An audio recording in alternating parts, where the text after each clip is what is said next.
ဒီဒါအရှုံးမြတ်ရှိခမိုင်းပဲရှိတယ်ဒီကတာလီကိုပြိုင်ရုပ်တစ်ချက်ကလေအခုခေတ်ပရိုဘာဘာ၅စီးတာအဲ့လိုဘယ်လိုတိုင်းတို့ရတယ်ဆိုတော့အဲ့ချိန်မှာပရိုဘောတွေ65 90ကိုဝယ်လို့၅စီးအဲ့၅စီး350ကအဲ့ audio CD နဲ့ MV က350ပို့ဟိုကဘာလို့လဲဆိုတော့တာလီကိုပြိုင်ရုပ်ခွေတွေကို B grade ဆိုကူလိုက်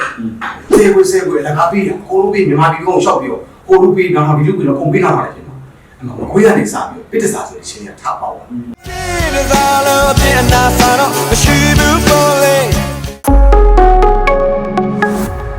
အတိုင်းလို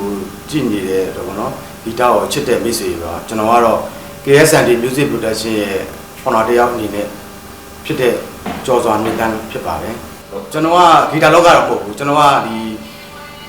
ငါးပစုံရောင်းဝယ်လုပ်ငန်းလုပ်တာပေါ့နော်အဲ့လုပ်ငန်းနေပြီးတော့မှဒီအဆိုတော်ကိုမောင်နဲ့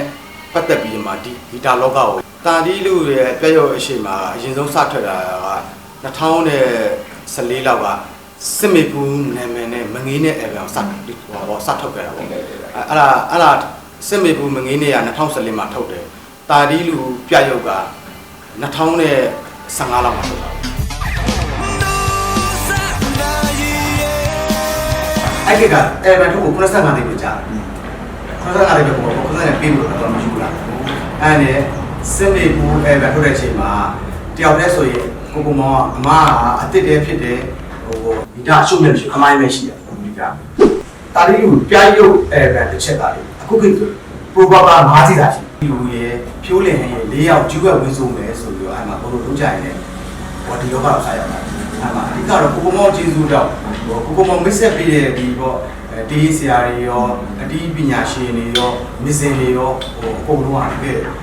အဆင်ပြေကြတယ်တကယ်စိတ်စင်တာကောင်းတဲ့ယေရှုတွေတွေ့ကြတယ်ကိုကဒီလောကတော့ပူရောက်ဖြစ်သွားအဲ့လိုခရီးစီစဉ်နဲ့ကိုမောင်ရဲ့ event လဲစီစဉ်နဲ့စစ်မေကူမငေးနဲ့လည်း event လဲစီစဉ်နဲ့တီးတဲ့ခတ်တဲ့အချိန်မှာကိုမောင်ရုပ်တရက်ဆုံးပါတယ်ဆုံးတော့အခုချိန်ကြီးလဲကိုမောင်ရဲ့တိုက်တဲ့ CD တဲ့ event တော့ဟိုမှာရှိတယ်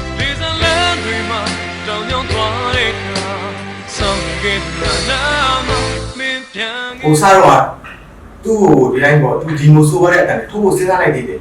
ဒါပေမဲ့တေသွားတယ်ပြီးပါပြီနောက်ပြဿနာကြီးပြင်ပါ corporate ကိစ္စကြီးအများကြီးရှုပ်တယ်ဆိုတော့ကိုကထိုးပတဲ့တိုင်းသိမ်းထားလိုက်တာအဲ့ဒါမှအချိန်မှာဟိုစစ်မေကူက event ထွက်တော့တဲ့အချိန်မှာတာဒီလူကဘာလဲဆိုတော့ကြောင်မဲမှာတဲ့သူရေးပေးထားတဲ့ဆိုတော့တရား promotion ရှိပြီအမအတူတူတော့လိုက်ဆိုပါလိုက်ဆိုရင်အပြန်ကြပါစစ်မေကူကမေးတာတာဒီလူမောင်လေးပေါ့ဒီရောတချင်းထုတ်ခွင့်မလုပ်ဘူးအာသူကလွတ်တာပေါ့ကိုအမားတဲ့တော့6ပုတ်လောက်ရှိပြီပေါ့ကျွန်တော်ဒါပေမဲ့အကျွေးလွတ်လာတာအဲ့နဲ့ဟိုကိုကိုပြောပါစစ်မေကူကသူ့ထုတ်ပလက်ပါလားဆိုတော့သူမိုက်တာအဲ့ကိုကသူ့စောက်ထုတ်ပလက်သူတကယ်ကစတော့သူနောက်နေတင်တာမထုတ်ပဲတော့ဟုတ်လားသူတော်ပြောသွားတယ်အရှင်မှာအဲ့ကစထုတ်တာတဲ့အကြောင်းပြပြန်လာပါဘောနော်သူအမတ်တရပေါ့လမ်းမှာအဲ့ဒီပြောလမ်းမြင်လမ်းမှာကိုထုတ်ပေးမယ်လို့ခရီးပေးလိုက်တာသူ့ရဲ့အရေးချင်းမှာဘယ်မှာတော့ပြလဲလဲဆိုတော့ကိုမောင်ရဲ့ event ထဲမှာအချင်းတွေကတော်မိုက်တွေသူ့ရဲ့လူမိနာယူသူ့သူ့เจ้าကိုလည်းလိုက်ဆုံးထားလိုက်တာကိုမောင်လည်းပြောပြတာနဲ့ပြောသူ့ချင်းလေးတွေသူ့ရဲ့အဓိကတော့သူ့ရဲ့လူလူပီဇာတွေကောင်းတယ်ပေါ့ creation တွေကောင်းတယ်သူ့ရဲ့တချင်းပေါ့သူချစ်ကပ်တာတွေကောင်းတာနဲ့ကဲဟုတ်ပြီဘာညာမထုတ်ပေးလိုက်လို့ဆိုတော့ထုတ်ပေးလိုက်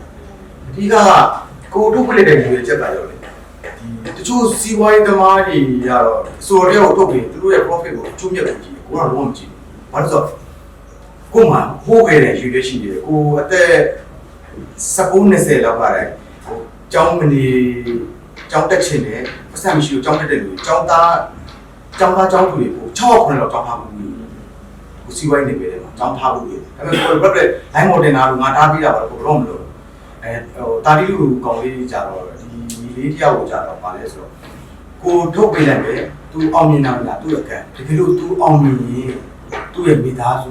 နောက်မှာရှိတဲ့မိသားစုတွေအားလုံးအရာအဆင်ပြေပါမယ်စိတ်ကိုထုတ်ပေးတယ်ဒါပေမဲ့အဓိကတော့စိတ်ဓာတ်ရေးရပါစိတ်ဓာတ်ကောင်းပါဖြစ်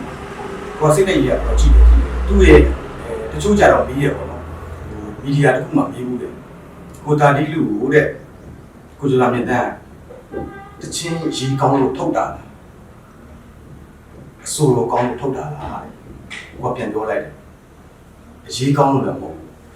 အဆိုကောင်းလို့လည်းမဟုတ်ဘူး သူ့စိတ်တဲ့ကြိုက်လို့ကိုကစိတ်တဲ့ကြိုက်စိတ်တဲ့အတိကစိတ်တဲ့မကောင်းဘူးလို့လို့အဲ့တော့ရေရှည်သွားမယ်လို့ဒီကစိတ်တဲ့ရေးပန်ကတော်တော်စကားပြောတယ်အဲ့တော့စထုတ်နေတဲ့ပြရုပ်ကိုစထုတ်ပြပါဒီတာလေးကို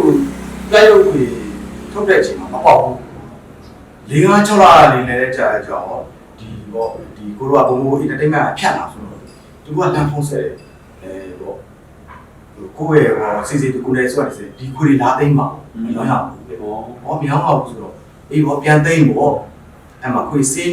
ရှင်းတော့အချိန်မှာအဲ့ရှိကခွေလေးအဲ့တော့ဝင်းမောက်ဆို6သိန်းကျော်ဝေရောတခွေ4-500လောက်ပဲရောင်းရပါတယ်လေအဲ့ဒါရောင်းလဲရောင်းပြီးတော့ကိုကဘာလုပ်လဲဆိုအဲ့ခွေပြန်သိမ်းလာဒီလိုကလည်းစိတ်တက်ကြတာပေါ့နော်အာနာလည်းစိတ်တက်ကြတယ်ကြောကိုကပေါ့မင်းအာမနာနဲ့ဘယ်သူမှနားမထောင်နဲ့ငါမနေ့ကို5စီးကိုစင်မနေ့တစ်စီးပြန်လိုက်တယ်တနေ့ကိုတစ်ခါတော့ငါတန်တယ်ကွာတနေ့ကိုငါနားထောင်ပါအဲ့ဒါမန်နေဂျာကိုဒီကို music video နဲ့ချင်းတယ်ဘာချက်လောက်သုံးတယ်ဟောမဘောရဲမှာလုံးဝမပါဘူးလားအကြိုက်ပါရက်ရှိမှာကိုယ့်ရဲ့ကန်ဆက်ကောင်းလာတာကိုကဘာလုပ်လဲဆိုတော့တာတီလို့ပြရုပ်ခွေတွေကို B grade ဆိုကူးလိုက်အဲ့ original ခွေကိုသိမ့်လိုက်ပြီးတော့ B grade ဆိုတယ်အဲ့ခွေအထဲထဲကခွေကတော့တကယ် quality ကောင်းတယ်ကာဘာမကောင်းတာကာဘာကိုကောကာဘာမဟုတ်ဘူး B grade တွေကိုကဘယ်လောက်ကူးလိုက်လဲဆို2000လောက်ကူးလိုက်ဟာဘာလို့လဲဘောချောင်းပြတဲ့ခွေတွေတော့ပို့ဘူး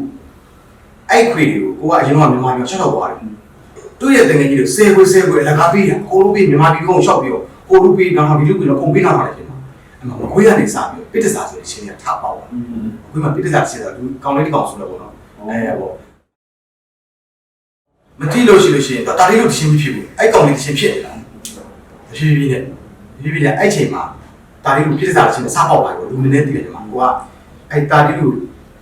MTV ကိုစားဖို့နေစမှာတာလေးကဖြစ်သွားတယ်တော်တော်ကိုလောက်ရတယ်အဲ့ခေတ်ကဆိုလို့ရှိရင်ပေါ့တာလေးကိုပြရုပ်ဘန်တစ်ချက်တာလေးအခုခေတ်ဆို Provoca 5စီးတာရှိဘာလို့ Provoca ရိုင်းပြောရတယ်ဆိုတော့အဲ့ချိန်မှာ Provoca တွေ65 90ကိုဝယ်မှု5စီးအဲ့5စီး350ကိုကအဲ့ audio CD နဲ့ MD နဲ့350ကိုကဒီလမ်းကိုဆက်ရှောက်ပြီးပြီနောက်ဆုတ်တဲ့ဆုံးလို့မရှိဘူးအခုမဖြစ်ပြောင်းလို့သူ့ရဲ့ကန်ရဲ့ကံကောင်းတဲ့ခါထပေါ်လာဖြစ်လာဂီတအရှုံးမြတ်မရှိဘူးတမိုင်းမရှိဘူးဒါစီဝိုင်းလုပ်နေတာကိုရဲ့ကိုလုတ်ခတဲ့မြအရာအားလုံးကတမိုင်းလေးတစ်ခုတော့ကျန်တယ်ဥမာပါကိုဒီချိန်မှာမရှိဘူးတေဝါပြီဆိုရင်ဟော KSL music production ကကုကျော်တော်မြင့်တန်းထုတ်လုပ်ထားခဲ့တယ်တချင်းများတူရှိတယ်ဆိုအနေချင်းများတော့ဘူးမှတ်မိနေပါပဲမရှိတဲ့တော့10နှစ်တော့မှတ်မိမယ်လို့ထင်တာပဲတချင်းတွေကတော့ဟို website တွေ YouTube တွေမှာရှိနေပါပဲကိုယ့်ရဲ့နာမည်ကတော့10နှစ်စာတော့ခံပါပေါ့နော်အဲ့လိုစိတ်နဲ့ပေါ့ထုတ်ခဲ့ဒီဒါအရှုံးမြတ်မရှိခမိုင်းပဲရှိတယ်ဒီကဘာလို့အဲ့စကားလေးကြားတော့လူငယ်လေးတယောက်ကသူတချင်းထုတ်တယ်တဲ့2019 18-19ပါဝင်နေတာကိုယ့်လိုကြောကိုလာပြောကိုတဲ့ကျွန်တော်တဲ့ရှင်းထုတ်လိုက်တယ်တိတ်200လောက်ကုန်သွားတယ်ရှုံးမှာပေါ့ဗျာအားလုံးဒီအစကောက်ပြန်ပြောတာအနုပညာတို့ကစီးပွားရေးလုပ်နေတယ်စီးပွားရေးကရှုံးရင်ရှုံးမယ်မြင့်နှစ်ခုပဲရှိတယ်ဂီတအနုပညာလုပ်တဲ့လုပ်ငန်းဆိုတာအနုပညာလုပ်တယ်ဆိုတာအနုပညာမင်းတချင်းဆိုတော့လုပ်ချင်တယ်ဆိုတာကကိုယ်တမိုင်းကိုဖန်တီးခဲ့တာရှုံးနိုင်တယ်မဆိုင်ဘူးကိုယ်တမိုင်းပဲလို့မင်းဖန်တီးခဲ့မှုမင်းရဲ့ဉာဏ်မင်းဒီပေါ့မင်းတချင်းတစ်ပုတ်ကလူတွေကိုဘယ်လောက်ထိအကျိုးပြုလဲခံစားတာတွေပျော်တာတွေဝမ်းနည်းတာတွေဟုတ်တယ်မလားလူတွေရဲ့ knowledge ပုံမှန်ဘယ်လောက်ကျိုးပြုလဲအဲ့ဒါကိုယ်တမိုင်းကိုဖန်တီးတာရှုံးနိုင်တယ်မရှိဘူးအဲ့ဒီချက်အဲ့မှာအဲ့စကားလေးကိုလူတွေတယောက်ကိုသူလည်းတော်တော်လေးကိုဘောပေါက်ပါတယ်ပေါ့ဂီတဆို